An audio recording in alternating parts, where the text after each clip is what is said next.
Good afternoon, ladies and gentlemen. Thanks for coming to your daily briefing at the White House.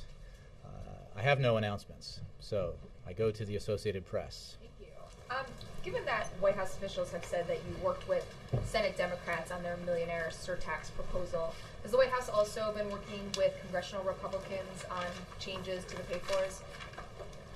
I'm not even sure that question doesn't make a lot of sense to me. We are interested in Congress taking up in the Senate and in the House the American Jobs Act. We are pleased, obviously, that the Senate will be taking up the President's American Jobs Act next week.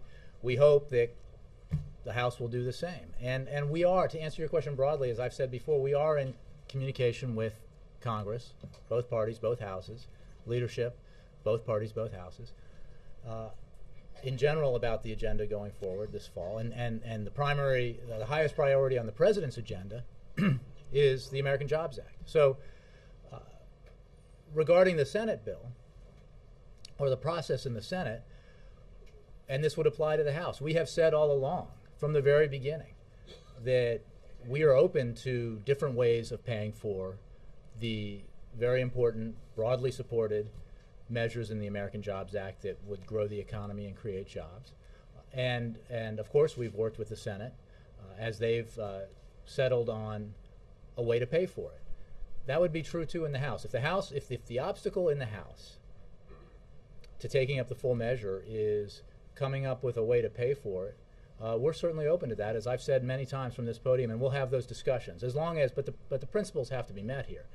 It has to be paid for in a way that is balanced and fair, that doesn't put the burden on the middle class, which has borne such a substantial burden, both of the Great Recession and the what was essentially middle class stagnation for the decade prior to it, or on seniors through voucherization of Medicare, or on any other segment of society.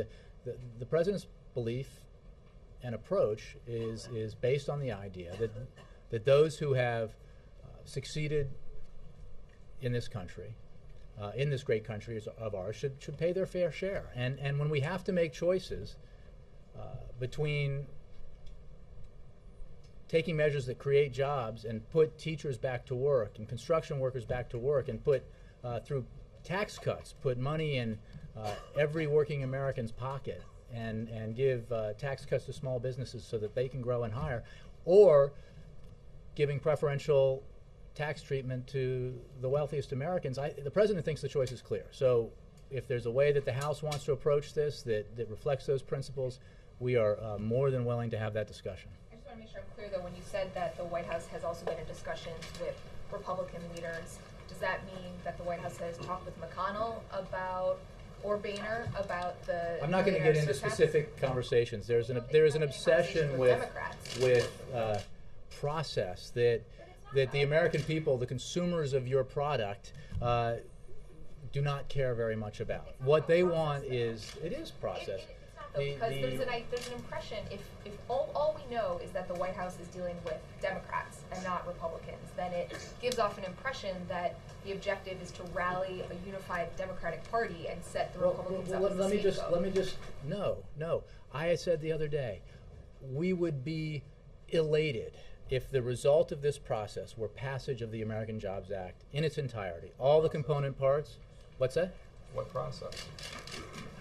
You said that if the result of this process... But the idea that our goal here is to use this as a political weapon, it's not. Our goal is to take action to put Americans back to work and to deal with our economy. Look, we can't be casual. We can't be sitting back hoping that things get better. This President believes that we are in a precarious situation in our economy as we continue to struggle to recover from the worst recession since the Great Depression.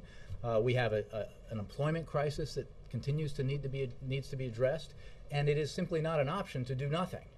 And it's not an option to pass measures that, even if they were all the right things to do, and we certainly debate that, but I'm talking about House Republican proposals, no economist, serious economist, independent economist, would suggest that those measures would have a direct, immediate impact on growth or job creation. The problem is we need to take measures to address our short, medium-term, and long-term economic health and fiscal health, but we also have to do things right now to address our short-term problems. So, to back up again, we will, as this process goes forward, be more than willing to have discussions with leaders in the House of both parties about how we can move this legislation forward in the House, and we look forward to those discussions. But the majority leader of the House, as the president noted yesterday, declared preemptively that it wasn't even going to bring it up to a vote. Well, we just think that's unacceptable. What is it that he opposes in this bill? Where's the process? Why not? Go back Why to Jim's not? question. Well, look, bring it up for a vote, and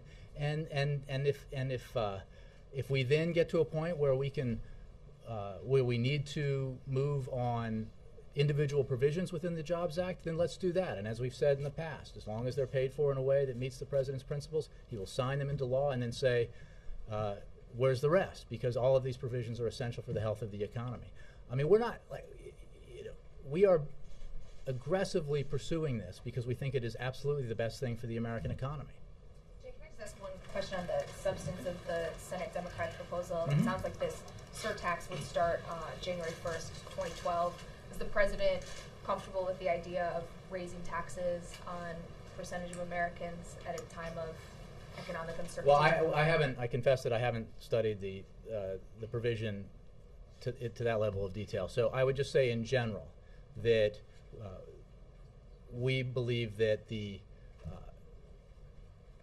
jobs provisions, the economic growth provisions in the American Jobs Act need to be paid for. That was the principle the president set out from the beginning, and that's why the legislation he sent up contained within it provisions that paid for it entirely.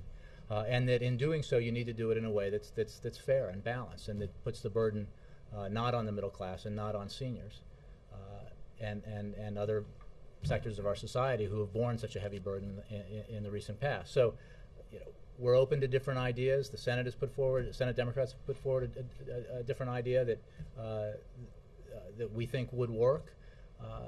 The important aspect of this is that the bill they will vote on is the president's bill in its entirety in terms of putting teachers back to work, up to 280,000 laid off teachers around the country, up to a total of 400,000 teachers overall, putting construction workers who are idle back to work, building bridges, rebuilding schools, highways, putting $1,500 on average into working Americans' pockets next year through the payroll tax cut and expansion, a tax cut for small business so that they can grow and hire, incentives for small business, or rather for all businesses to hire our incredibly talented and experienced veterans returning from Iraq and Afghanistan.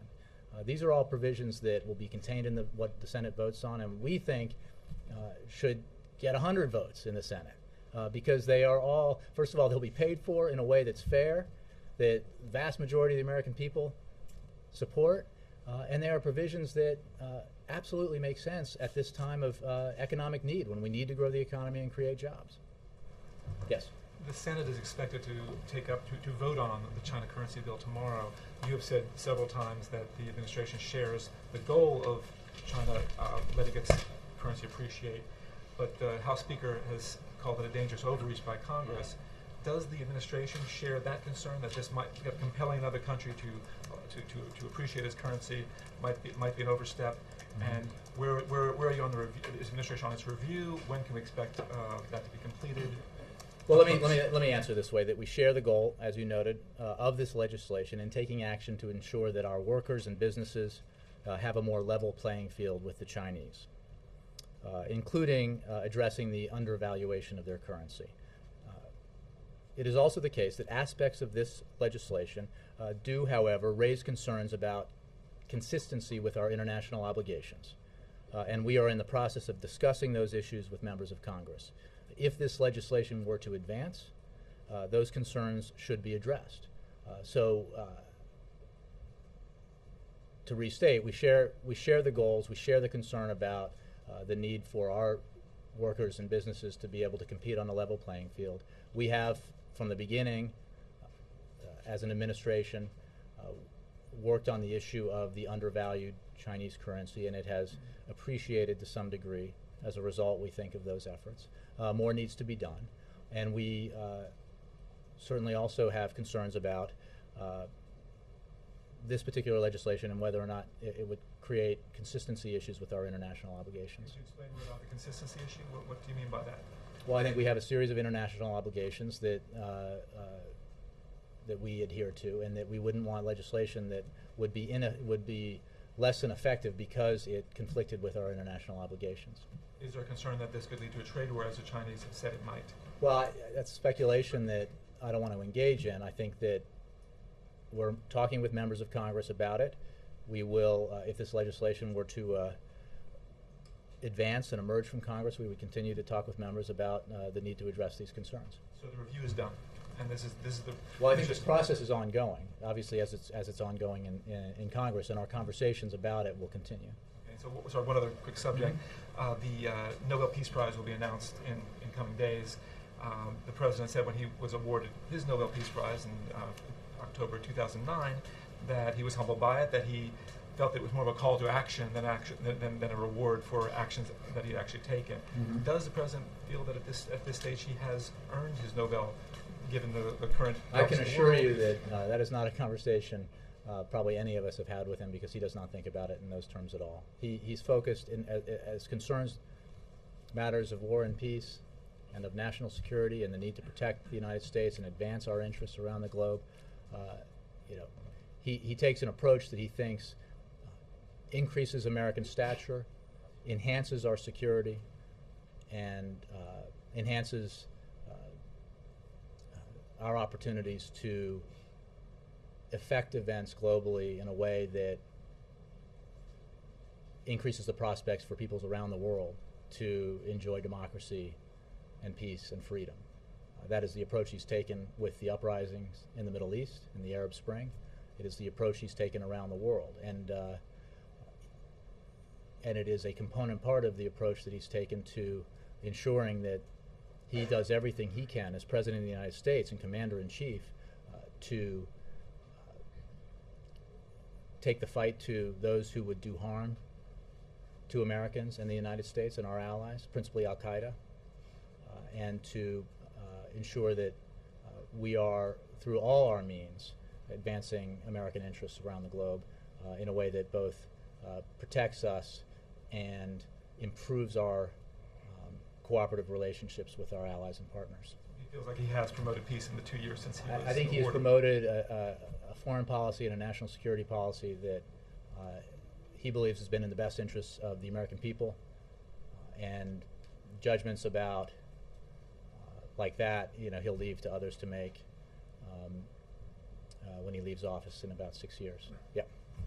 The president and the White House in general, they're not talking to Republicans in the way they did during the. Do you guys all get a memo in the During- morning to remember to ask Jay about meetings that should be happening? I'm not talking about. I'm not even. I'm just. Mhm. I'm not trying to get processy, Mhm. but if there isn't the outreach that we saw in the past on trying to avert a government shutdown or increase the debt ceiling, I mean, you have to read into that. Why the change? We've been very candid and transparent about the approach that we're taking in promoting the American Jobs Act and trying to get Congress to act on it because it's in the interest of the American people. Someone, I think, on the Republican side suggested yesterday, the day before, that it's somehow a problem or wrong that the president is out there talking about the American Jobs Act with the American people as opposed to sitting in a room with members of Congress. His responsibility as president is to have these conversations with the American people, to take his message out and explain the approach he's taking, and in this case, and to urge Americans who believe as he does that Congress needs to act, that Washington needs to act, to take action to grow the economy and create jobs, to make their voices heard with their representatives, their senators and congressmen that they've sent to Washington. But one does not preclude the other. The fact of the matter is we are now going to have the Senate vote on the president's jobs bill. So something's working, and we believe that the approach we're taking will hopefully get the House to. But it won't pass. It likely I won't think- pass. So how is that anything more than setting up a political argument of Republicans are protecting the wealthy, which it I seems think- the White House is doing? I think, again, our goal, our highest priority is to pass this bill and all the elements within it. If we were to get only some of the bill, that would be a good thing. It would not be enough, and we would keep up the fight. If in the end we get all of it, whether in whole or in part, but by the end, if we get it all, that would be a victory for the American people. We would be very satisfied with that if Congress took that action in that way. So I think that, predictions about what Congress will do. I think a couple days ago, folks were predicting that the Senate wasn't going to vote on it, and that looks not to have been a wise forecast. So, we'll see how this plays out. When it does get to the Senate, I think that if 100 senators will not vote yes, then those who vote no will have to explain what is it they oppose and why, and what priorities are they balancing. If they're against revenue increases on the wealthiest Americans to pay for legislation that would put teachers back to work and construction workers back to work and would give a tax cut to every working American, 150 million Americans, $1,500 next year for the average American family. They don't want to do that because they think that the choice is not fair, that the most successful and affluent Americans shouldn't pay more, shouldn't pay their fair share. Then they ought to say so. And if then we come to a point where we get pieces of the legislation, if your grim predictions prove true that we don't get the entire bill here at the White House to be signed in whole, then we will ask that question as each piece is passed and others are left behind, because we think that there is enormous, widespread, bipartisan support out in the country for the provisions contained within the bill, and there is an enormous need here. I mean, you've heard what people are saying about where our economy is right now. We need to take action. This is not. It's really not an option to just sit on the sidelines and say, well, I hope it gets better. Certainly that's not the way that the American people feel. So, we think Congress needs to take action. We're going to continue to press for Congress to take action. We're gratified by the progress being made in the Senate, and we hope that we see the same kind of progress in the House. So the president is okay And we will with meet. We will discuss and meet with leaders, as well as take this discussion out among the American people, which we certainly think is a worthwhile thing to do. So the president is what with the 5% surcharge? We have said all along that we put forward our proposal that we thought was the best way to pay for it. He's That looking at alternatives, the Senate Democrats' alternative. yes, alternatives to pay for it were obviously available. Remember that our provision for the pay-fors was designed so that we could submit to Congress specific legislation that, if it passed in a vacuum, would be paid for, and nothing else happened. But as you know, within our legislation it's linked to action by the supercommittee, and it would, if passed, would compel the supercommittee to extend or increase the amount of its savings in order to pay for this.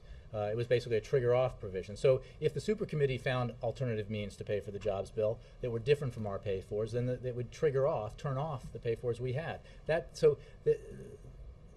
What is important to us in the bill are the job-creating, economy-growing measures. The pay-fors, as long as they meet the principles the president has set forward, are up to Congress to decide. Sorry to monopolize your time, but you said that Republicans would need to say why they don't stand for it. Mitch McConnell has actually already told our Hill producer, Ted Barrett, that he would be against the surcharge because raising taxes during a recession is not a good idea. As a response. I would simply say that that's unfortunate, that the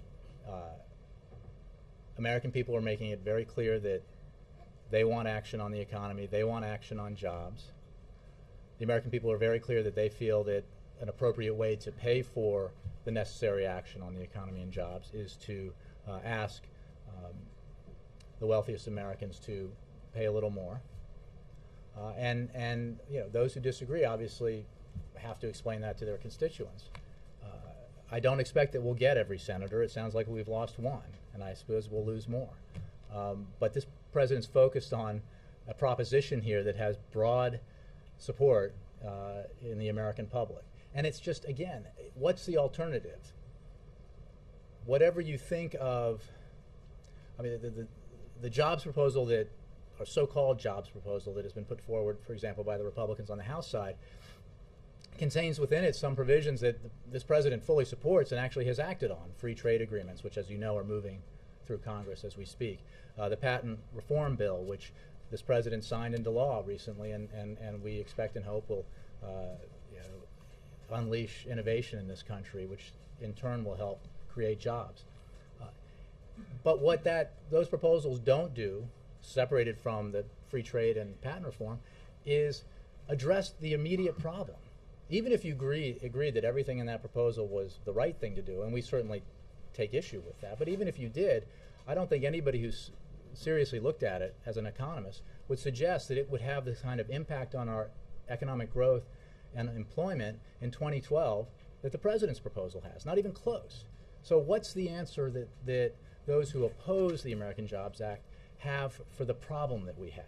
The president agrees that we have medium and long-term issues that we need to address. That's why he put forward his sweeping proposal for significantly greater deficit reduction than is mandated by Congress to the supercommittee. He agrees, and he put forward a balanced approach. He also believes we have a short-term immediate problem that we need to act on now. And we need to do things that have an effect on the economy and that accelerate hiring now. And what we haven't seen yet are proposals from others in Congress that would do that, alternative proposals. So if they aren't available, let's vote on the Jobs Act, pass it, make it law. Mr. Tapper. I assume you know that the quote she said about raising taxes during a recession is not a good idea is pretty much a word-for-word quote of something President Obama said in 2009. I do. I think the context is different. And again, I don't know I'm hesitant to make comments on the specifics of the Senate pay-for proposal because I haven't examined it. The fact of the matter is, if low taxes on millionaires were the answer to economic growth, what exactly happened in 2007, 2008, and 2009? Is that the answer? Because we had our lowest tax rates on the wealthiest Americans, I'm not the one that said and the president we was. experienced a catastrophic recession. So he's changed his mind. No, again, I'm not going to. This goes to what happens with the Senate provision, and I'm just not familiar with it, so I don't want to address it. This is about choices. The president thinks that if it's a choice between millionaires whose successes are a blessing of being American and being part of this great country and the opportunities it provides, should pay a little more to help this economy move forward, to put teachers back to work and construction workers back to work and give a tax cut to working Americans, then yes, he thinks that trade-off is sensible. It's actually, I think it's actually more a question of timing in some ways, because the president's proposal raises taxes, but as he has pointed out during his barnstorming tour, not until 2013, and the Democrats' proposal actually would raise taxes, I believe, as of the first of the year. So is the president going to stop saying that in his speech? Again, I would have to look at the provision here. I think that. I'm telling you what it is. Well, I do trust you, Jake, but the problem is, I wouldn't want to comment if there were specifics that I'm missing here. But look, the broad point stands. The second broad point also stands, that if we have to make choices here, that this trade-off is an acceptable one whenever the revenue increases kick in, because of the urgent need we face to address an economic problem. Okay, so since you have your briefing last, a couple bits of news have come out. One is the House Democrats released some emails about the Solyndra controversy, and specifically about the Department of Energy's vetting process. And as you know, there are a lot of officials at the Department of the Office of Management and Budget who are concerned about the vetting process at the Department of Energy. The word oblivious was used. Another OMB official said that I forget the exact language, but implied that the Solyndra case is just the tip of the iceberg. Bad days are ahead. has the administration gone back to the Department of Energy to make sure that this vetting process for these taxpayers' dollars, billions in taxpayer dollars, is as rigorous as is necessary? I got a version of this question a few days ago, and I can tell you that as this process has moved along from the beginning, and this is a program, as you know, that existed in the Bush administration before we took over. Its funding increased through the Recovery Act, but it was an existing program where loan guarantee applications were reviewed by career experts, and that has been Solyndra, though. and that is well, no, they sent back the application, and the person who headed that office under President Bush for a large part of President Bush's 2 terms in office has said that he might have made the very same call on Solyndra. There is no question. I mean, I think you have to step back and say, look, if you're going to do a loan guarantee program has within it a risk. There is no guarantee. The reason why you're backing up these loans is because there's no guarantee of success. But you believe, as a matter of policy, that these investments are worthwhile because you believe that the industries represented by these investments are essential to the economic future of the country. The Chinese certainly believe that, and they're investing billions and billions of dollars in clean energy technologies. Well, And it, but and the let's program. go. I'm talking about the officials in OMB who are Right. saying that And the I guys in the understand that Energy there was- Department aren't doing due diligence. I understand that there were differing opinions here. What is also true is that, and there's substantial data on this, about all the people who thought that this was a bet, but a worthwhile one, including all sorts of private investors who thought it was worthwhile, as well as assessments made by the Wall Street Journal and others about the potential for this company as an innovative company. It is obvious that not every investment is going to succeed, and we are disappointed that this one didn't. But the overall program continues to succeed, and what we refuse to buy into is the defeatist attitude that was expressed just the other day, yesterday I think, maybe the day before, by the chairman of the Energy Committee in the House, who said we can't compete. The United States cannot compete with China in the solar energy field or the wind turbine field. Really? So that's it? For the next, in these vital industries, we're just going to be buying our technology and our products from China? I don't think that's an approach that the American people want to hear from Washington, because we're the United States of America. These are vital industries. We should be investing in them, helping them grow so that they can create jobs here and they can enhance our energy independence. Because don't forget, if we're reliant on foreign countries for the technology for renewable energy, we're only, then we just become reliable, even as our reliance on oil decreases, we rely on imports for other forms of energy, and that's not sensible national security policy, and it's not sensible economic policy. Is So the vetting any more rigorous? That's really just the question. Sorry, and I think I addressed it, and I addressed it in the past. It has been evaluated, and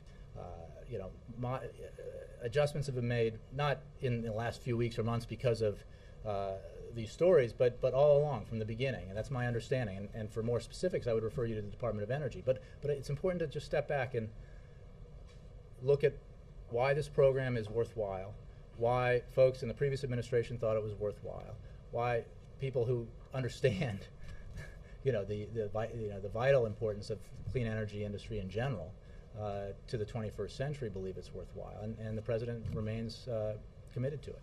There have been calls for a general counsel to investigate whether or not the Attorney General perjured himself when testifying about Fast and Furious. Does the President have a reaction? Well, there has been one call, and I think it's a biannual call for a special counsel by this particular congressman. Once every 6 months we hear something similar. And the fact is the Attorney General's testimony to both the House and the Senate was consistent and truthful. He said in both March and May of this year that he became aware of the questionable tactics employed in the Fast and Furious operation in early 2011 when ATF agents first raised them publicly. And he then asked the Inspector General's office to investigate the matter, demonstrating how seriously he took them. Now, the question in May was, when's the first time? When did he first hear about Fast and Furious? Not the questionable tactics, but when did he first hear about the program? Look, the Attorney General's testimony was consistent and truthful, and calls for special counsels, which seem to be a regular occurrence, do not change that fact. And when the Attorney General learned about the questionable tactics, he asked the Inspector General's office to investigate the matter. You Yeah. know, on Solyndra for just a second before we get back Sure. to the Urgent need to create jobs and grow the urgent economy. need to create jobs. The question was never whether you're going to lose money on venture capital. Of course you can. The question was whether this particular program was properly vetted and whether the technology itself was vetted properly in addition to the financial arrangements. I mean, and that's the question. Well, sure, and I think that that is a question. One question has been about was there undue inappropriate influence, and there is no evidence to suggest there was, precisely because career experts at the Department of Energy were evaluating these loan applications and recommended that we move forward on Solyndra. The fact that people knew that, as you would expect, OMB raised questions about this, as you very again, well know. and the experts, rather than here at the White House, the experts at the Department of Energy, made that judgment. But to say that if these things were absolutely patently obvious and clear and 100% everybody agreed, then they wouldn't be in an industry that requires the kind of investments that we're talking about. The reason why you have these loan guarantee programs is because you need to help seed these industries so that they then can grow and attract private capital, which you understand. Questions raised about the particular kind of solar technology. No, that actually, we're the pursuing. questions were this has to go with Chinese actions on the pricing of solar panels and subsidies and that kind of thing. The technology itself, as I understand it, was widely celebrated within the community About the at the particular time. kind of technology Well, Solyndra was. again, Anyway, That's a process that was evaluated by over at the Department of Energy, and for more details on that, I refer you to them. so you're aggressively pursuing the American Jobs Act. Mhm. What does that mean, apart from the president going out every couple of days and saying, pass this bill? Why there is an extraordinary amount of contempt expressed here and apparently on Capitol Hill for the idea that the President of the United States should actually go out and meet and talk with the American people. I find that Expressing rather contempt for that at all. surprising. I'm just asking Because, if that's all you're doing. first of all, he's spending a lot of time focusing on this, as he should be, because it is the number one priority of this administration, this president, and this American public.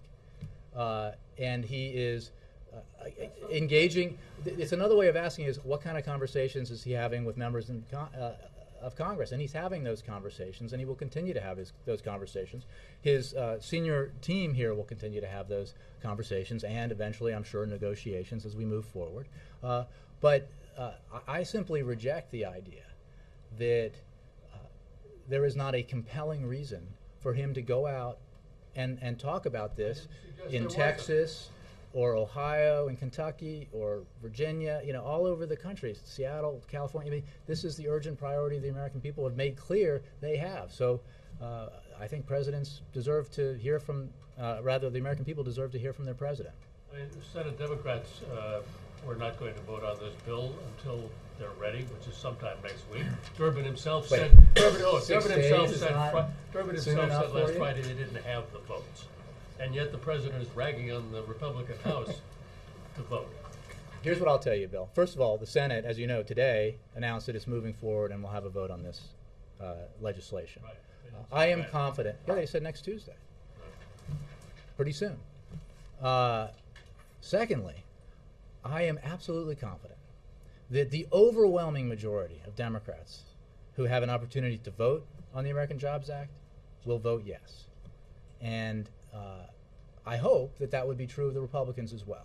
So, I mean, there's no question where this president stands, where Democrats stand, and outside of the hothouse of Congress, where Americans stand, who identify themselves as independents, Democrats, and even Republicans about what we need to do to address our economic problems. Thanks, Jay. I want to go back to Fast and Furious because what you said the Attorney General said is not what he said. He said, quote, and this is in May of this year, quote, I'm not sure of the exact date, but I probably heard about Fast and Furious for the first time over the last few weeks. Now these documents that Jake was referring to say that he was actually told the first time about this July 2010 and October of 2010. Well, you're So there's a suggesting, first year- of all, I will refer you to the Department of Justice is handling He's this. Attorney General, so. Yes, and the president believes he's an excellent attorney general and has great confidence in him. And we absolutely know that the testimony he gave was consistent and truthful. And So has I- he like, confidence in him if he's a year if off on a when? piece of paper and a document that's many, many pages long, contained a phrase that discussed nothing about the tactics that are at issue here. I think what we're talking about. I just want to be clear. In his quote, he never said tactics. He said The first the time Attorney that I heard about General's it. testimony In- was in a consistent document in and July, truthful. you heard about it. Consistent and truthful. Okay, but you're not addressing the fact that he was I not think I talking just about did. questionable tactics. In his quote in May, he said the first time I heard about it was The a few issue weeks here ago. is not the name, it's what happened and the questionable tactics. When he heard that, as testified, he asked the Inspector General's office to investigate it aggressively, and he has cooperated with, the Department of Justice has cooperated with the congressional investigation. What he's testified to is consistent and truthful, and the cooperation, both the fact that he believes it was a problem that needed to be investigated is demonstrated by the action he took, and the department has cooperated with the Congress as it looks into the So matter. to clear up any confusion, when was the first time the Again, president? you- I- No, not the Attorney General. When was the first time the president heard about this program? Well, as he said in public, in a press conference, he heard about it when he read about it, and that was sometime earlier this year. I think the press conference was in El Salvador when he was on that trip, and he referenced having heard about it recently. I don't have a specific day. Okay. And Cheryl Atkinson of CBS News is saying that a few days ago, I believe, a White House official and a Justice Department official was yelling and screaming at her. She's been reporting about this for some time, about this whole story. You were a reporter once. When government officials start yelling at you, sometimes it's because they're getting defensive, right? But First of all, why would they I be don't- yelling at her? First of all, I have no insight into the conversations she may or may not have had. Second of all, I know that you guys are all hard-bitten veteran journalists and probably don't complain when you have tough conversations with your sources sometimes. Again, this is just generally speaking. I don't know about it. I think it's But she's a credible reporter. When you say, I'm not sure what conversation she had. I mean, she said this on the record that she was yelled at and screamed at. Why would the administration be yelling at her about this story? I take issue with the report. I don't know that it's true. I'm just what I think is that I know you are tough enough to handle an extra decibel or two in a phone conversation. I'm not sure that happened here, but it's a surprising complaint. Last thing, there's some riots in Greece today, and Mayor Bloomberg recently suggested that because of high unemployment, there could be riots in the streets of the United States. And right now, we don't have riots, but there's the Occupy Wall Street movement that's going on. What's the White House view about Occupy Wall Street, and what do you think about the riots in Greece, and whether or not something like that could happen here? Well, I'll leave aside the comparison to Greece. The fact is that there are Americans out there who are understandably frustrated with the economy, with their difficulty in finding a job or holding on to a job. I mean, this is exactly why the president is, despite Bill's contempt, barnstorming around the country, arguing for the urgent need for Congress to act on the American Jobs Act. So, I think that it's understandable that there's frustration.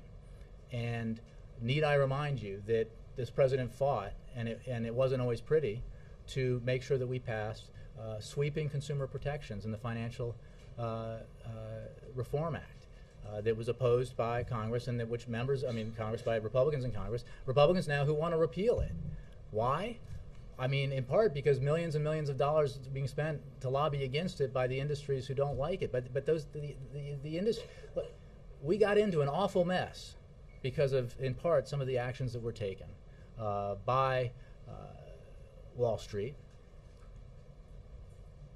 And two things are true about the actions this president took in the wake of that. When he took office during the worst recession since the Great Depression, a catastrophic contraction in the economy, catastrophic job loss. One, he had to ensure that we stopped the bleeding and we prevented a depression. He also wanted to make sure that we he believes very strongly in capitalism and the absolute need for the United States of America to have a vibrant, strong financial sector. And he took actions that weren't necessarily popular to make sure that remained the case, and he's got the scars to prove it. He also believes that industry needs to be held to account, and that we need to take actions to ensure that the kinds of actions and behaviors that helped cause this incredible crisis can't happen again. And that's why he fought to pass the Financial Reform Act. And it provides protections to consumers that are vital, and lays out some rules of the road that Wall Street should follow, and that again, the vast majority of Americans agree with him on this. Yeah. Jay, over the last couple of days, a plot to assassinate Hamid Karzai was apparently foiled. Mr. Rabini, the designated peacemaker, was assassinated about 2 weeks ago. President Karzai has suspended talks with elements of the Taliban who may or may not have been willing to lay down their arms. And now the Pew Research Center has a poll out this morning saying 1 in 3 American veterans, post 9/11 veterans, say the wars in Iraq and Afghanistan are not worth it. Given everything that's going on and all the corners that have been turned in Afghanistan only to lead to blind alleys, what does the president say to those veterans? Thank you. Because their country asked them to do heroic, extraordinary things. And for the veterans who came back, we honor their service every day. This president's position on Iraq, which was the principal preoccupation of the previous administration in terms of these wars, was clear during the campaign, and his promises are being kept. He is ending that war, has ended it, and we are on track to remove all troops from Iraq by the end of the year. And we are doing it, we're ending that war in a responsible way. On Afghanistan, he made clear during the campaign that partly because of the preoccupation and focus on Iraq, the effort in Afghanistan was neglected. He has kept his promise to refocus our attention on Afghanistan and to make clear that our objective and primary goal there is to defeat al-Qaeda, the enemy that attacked us on September 11th, 2001. He is meeting those objectives, and he is keeping those promises. As you know, the drawdown from the surge forces is underway. It will be complete, and then we will by next year, next summer, I believe, and then we will continue to draw down forces to the point where we turn over security lead to the Afghans by the end of 2014. These are hard fights, and the sacrifice is immense and tremendous. And again, to go back to the beginning, he is extraordinarily grateful. We all are, and everyone, I believe, here, for the sacrifice and service. Final question. When the president unveiled his stimulus, not a stimulus, the $450 billion jobs plan, the Buffett rule was only a principle. Mm-hmm. Now Senate leaders have gone further than simply a principle, and probably further than the principle that was enunciated, as I understood it anyway, to make sure that millionaires pay their fair tax. Warren Buffett pays the same rate as a secretary or higher. The president has been criticized in the past, over the course of his administration, for ceding leadership to Congress and elsewhere on health care and ending up with sort of half a loaf. Many core Democratic supporters would say that. I don't actually think so. Let me stop you there. I think Well, I mean, achieving ceding health care leadership reform again on after this 100 years of effort, ensuring that 30 million Americans get insured, ensuring that people with pre-existing conditions get insurance coverage, ensuring that, as we've already seen, millions of young Americans get to stay on their parents' policies. That's a lot more than half a loaf. Did the president misread Congress on No. the pay-fors in this issue? Wait, I'll go back, Mike, to what I said. The pay-fors are incidental, if you will. The meat of this legislation, the president's proposal, are the provisions that put teachers back to work, put construction workers to work, that cut taxes for working Americans, incentivize small business to grow and hire and increase their wages, and that will be voted on. How you pay for it, we've always said, was something we were open to negotiate and debate, as long as it meets the president's principles, and the Senate is taking action accordingly. As you know, and we had this discussion as we were trying to explain the complexity of it, when we put forward the American Jobs Act with the pay-fors in it, we explained that they were isolated portions of what the president would put forward in his very broad deficit reduction plan, the revenue increases from that we were attaching to this provision to make it a standalone piece of legislation. There was within it was always the possibility, because of the link with the super committee, that if other means were found to pay for it through the super committee, the pay-fors that we put in the bill would be turned off and not used. So I think that makes clear that from the beginning we were focused on the job-creating and economy-growing provisions, and not the specific means to pay for it, as long as those means meet the president's principles. Yeah. The other day, the president said that he was opposed to the Bank of America new debit fee, and that the government should do something to stop it. Is there anything the administration? I'm not sure he said that. I think that two points about that. One, let's be clear that the consumer protections, the financial reform that passed, contains within it no compulsion, no provision that compels banks to do this. Quite the opposite. It protects consumers from hidden fees. And the other point is obviously that banks have to decide how they adjust to the provisions within that act, and consumers have to decide what they're going to do in reaction to that. I mean, it's that's how the system works. But there's nothing in the legislation that was passed, financial reform, that compels banks to do this. So is this fee a legitimate fee, albeit one that consumers may want to take into account when choosing their bank? Is this a legitimate fee that the government has no particular cause to try to stop? Well, it's up to the companies, the banks in this case, to decide what approach they want to take, and I think that then consumers to judge accordingly.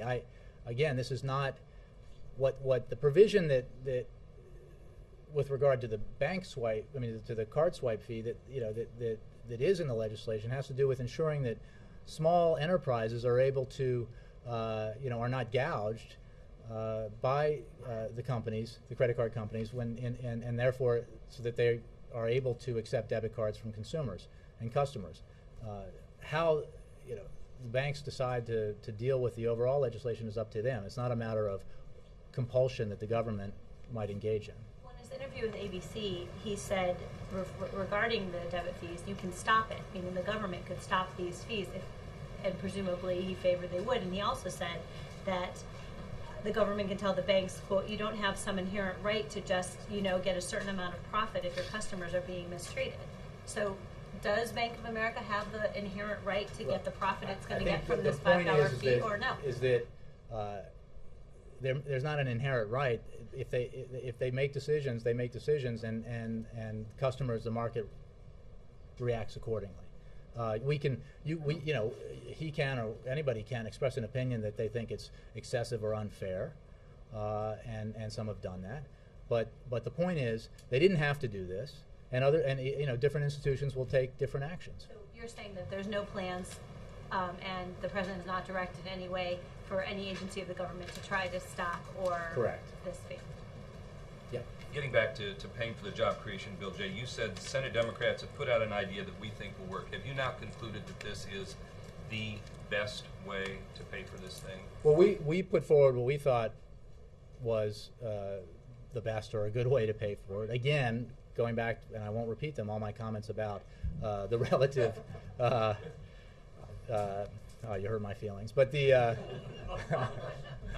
relative importance of, that's right, I can take it, I got thick skin. The relative importance of the job provisions and economic growth provisions versus how you pay for it. So we're interested in the president's bill, the American Jobs Act, moving through Congress, being voted on. The Senate's going to do that. We've said from the beginning that there may be adjustments or changes in the pay-fors.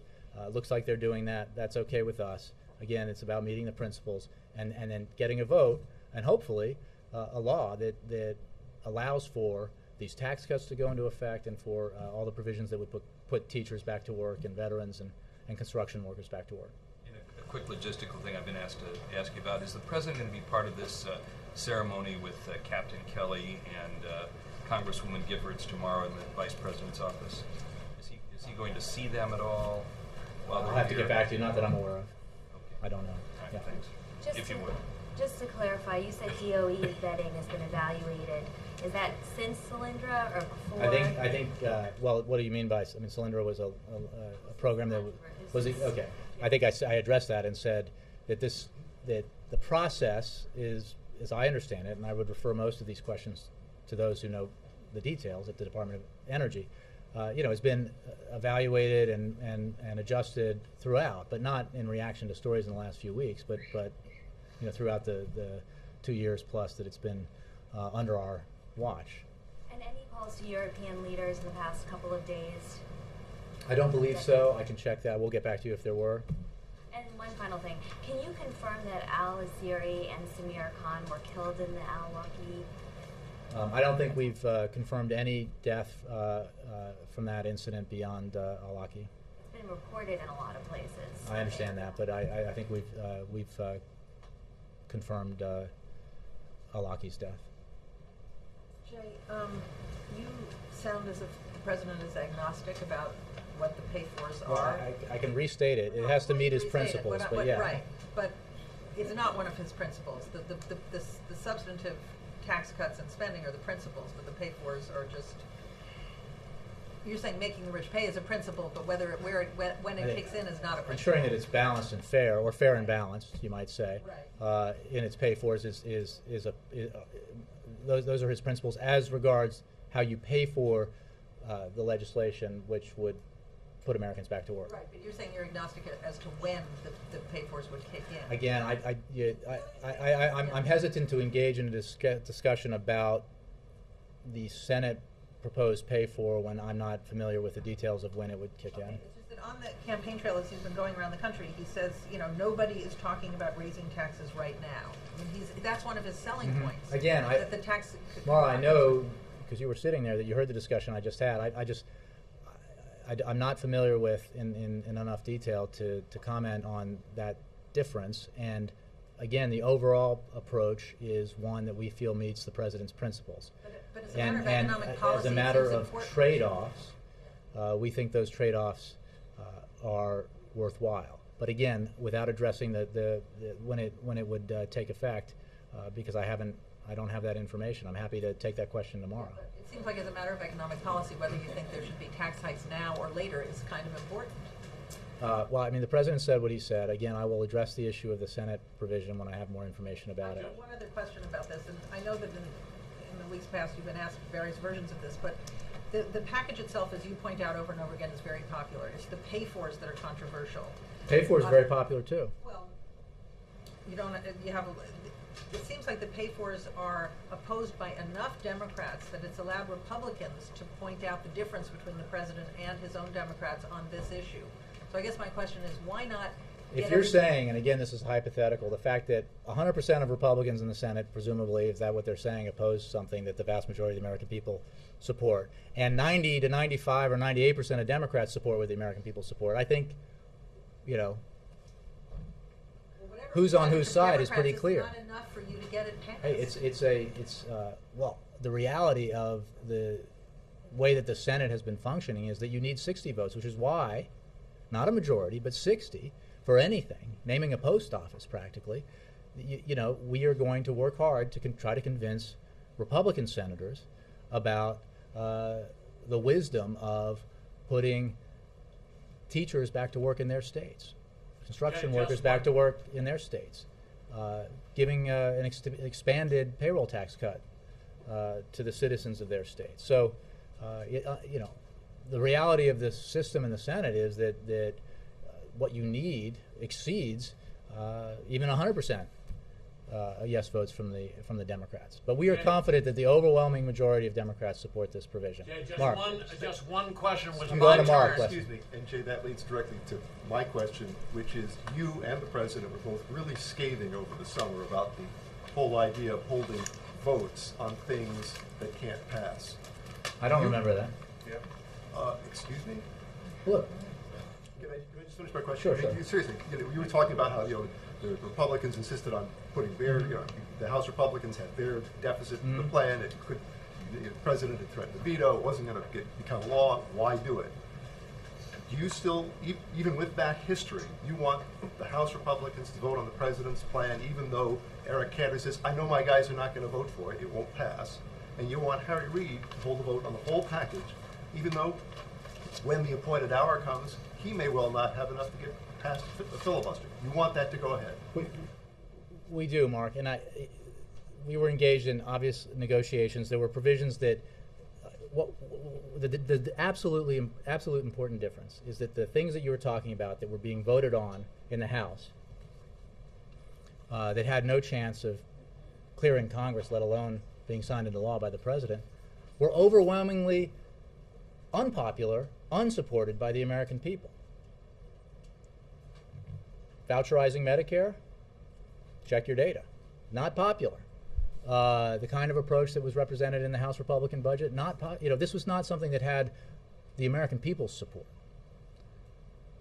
What we know about the American Jobs Act and the provisions within it is not only does it have the support of the American people, every provision in it has been supported, or similar provisions to it. The kinds of provisions that are in the American Jobs Act have been supported overwhelmingly by Republicans in the past, including Mitch McConnell. So that's a huge difference when you talk about, and it's a huge difference when you talk about the admittedly difficult task, but possible task of convincing members of Congress to actually vote with the people they represent, to vote in line with how they voted in the past. So I would say that distinction is pretty significant. So a symbolic vote is okay? I don't think it has to be symbolic. If it polls well. I don't think it has to be symbolic. And I think that we need to take urgent action on the economy, and that's what the American people are saying. There wasn't a groundswell of the American people saying, you know what we need right now is to dismantle Medicare, charge seniors $6,000 more per year, and that'll answer all our problems. I can guarantee you that wasn't what we were hearing from the American people. Carrie. Jay, I was next. Carrie. I was next. I'm afraid. One question. I'm afraid the Washington Post was next. Carrie. Thanks, Jay. Now Politico's next. Yeah, I was confused for a second. It's shifting gears a little bit to the super committee. Does the president believe that the Pentagon can handle any more cuts above the $350 billion that was prescribed in the Budget Control Act? Does he think that the Pentagon can take any more cuts as part of any kind of next phase of this? I don't want to get into sort of incremental stuff. I think that one essential truth about the trigger. Yeah, I'm not asking about the trigger. Well, but is that those cuts with regard to defense spending are significant and not ones that we think are the right way to go, which is just another reason for the super committee to avoid that outcome and take action that represents a balanced approach to deficit and debt reduction. There is that possibility of a figure that's lower than the $600 billion that could, just the Pentagon could take. What we think does the president think that should be on the table, even an amount less than $600 billion? Well, I don't want to get into drawing lines about what dollar figure is acceptable. The president put forward his proposals and those proposals contain within them reductions in spending, as well as cuts in entitlement costs and revenue increases. He believes that's the right approach to take, and that you don't need to do anything dramatic to entitlements, to defense, certainly to non-defense discretionary. If you approach this in a balanced way, you can achieve significant long-term deficit and debt reduction on the order of the $3 trillion he put forward, in addition to the $1 trillion already agreed upon, if you do it in a balanced way that doesn't put the burden unduly on any sector of the government and its responsibilities, including national security, or on any segment of society. I just have one follow-up question on the the $1 million threshold that people are talking about. The Senate Democrats obviously talking about the surtax. The president, his principle seems to start at $1 million or above millionaires. Why is there an attempt to back away from the $250,000 level? I mean, is there any kind of now protected status for people under $1 million? No. Has that changed at all, or is this just something? This president supports the expiration of the Bush tax cuts for the highest income earners, those making more than $250,000. That has not changed, full stop. He also supports tax reform that would, as a guiding principle, contain within it the Buffett rule. Those things coexist happily, as does the Senate approach to this. One does not cancel out the other. But again, the Buffett rule or Buffett principle is an approach that he believes should guide Congress as it deals with the complex issues of tax reform. Let me go to April. Yeah. Jay, there's been a groundswell on the issue of voter suppression What is the White House and the Justice Department doing to look into issues of voter suppression, to include the voter ID issue? April, it's a good question. Those kinds of things are handled by the Department of Justice. I mean, we obviously believe that the right to vote is a fundamental right of every American citizen that should be honored and upheld, and certainly not suppressed.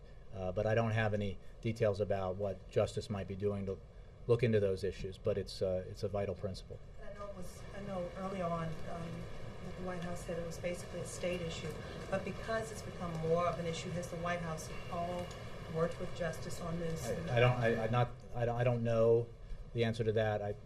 Again, Justice would be working on it if there was actions of any kind. So I would refer you there. And I want to ask you one more question.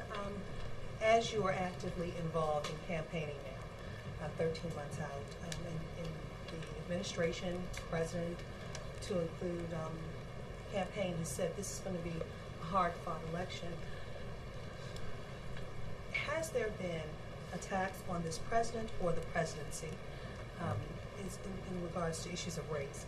Do you think it's both, or do you think it's just one? Honestly, April, we're just not focused on that.